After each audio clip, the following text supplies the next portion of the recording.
Assalamualaikum. Selamat tengah hari siang awak. Hari ni Moti nak share resepi jepuk ikan. Resepi ni biasa je, tapi saya kena try sebab dia sedap. Bahan-bahan dia pun sikit je. Ni sementara cuti-cuti sekolah ni, petang-petang tak tahu nak benda, boleh try jepuk ikan. Nama pun jepuk ikan, kena ada ikan tau.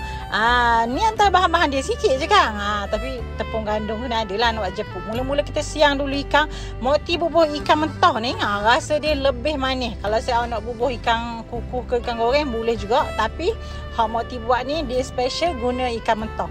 Ikan layang boleh guna, ikan biasa Moti guna ikan air. Kalau ikan air tu senang sikit sebab dia banyak isi kan. Jadi ni ikan layang Moti buang perut, basuh bersih-bersih dulu, lepas tu kita ambil isi dia gini. Kita fillet dia panggil. Iris lah halu-halu. Sedap ni. Dia rasa manis ikan. Kena pastikan ikan segar. Kalau ikan air tu dia banyak isi, boleh jadi senang sikit lah. Nak siang saya boleh je guna ikan layang, ikan selor, ikan air, ikan mana-mana lah ada dalam peti tu. Guna ikan mentah, tak payah masak ikan ni. Jadi jepuk tu rasa manis je. Nama pun jepuk bawang ni, jepuk bawang ikan. Kita kena letak bawang lah. Boleh guna bawang Holland ke, bawang merah ke, bawang besar, tak ada masalah. Hiris nipi-nipi, mayang-mayang tu. Lepas tu Moti sagak carrot. Ni sayur-sayur lah. Kita nak tambah sayur. Kalau saya nak buah sawi ke kangkung boleh, tak ada masalah. Kobeh pun boleh. Moti pakai sagak ni senang sangat kerja. Kalau saya nak dapatkan penyagak ni, ada dekat beg kuning tu. Comel sagak carrot.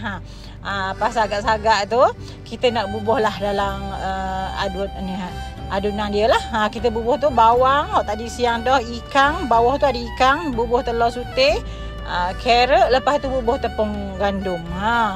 Lepas tu gaul lah biar rata. Nak letak air sejuk pun boleh, nak letak air batu pun boleh. Tu Moti letak garam sikit, ajinomoto sikit, kalau nak, kalau tak mau pun tak apa. Lepas tu Moti bubuh air sejuk biasa je. Kucai biar rata.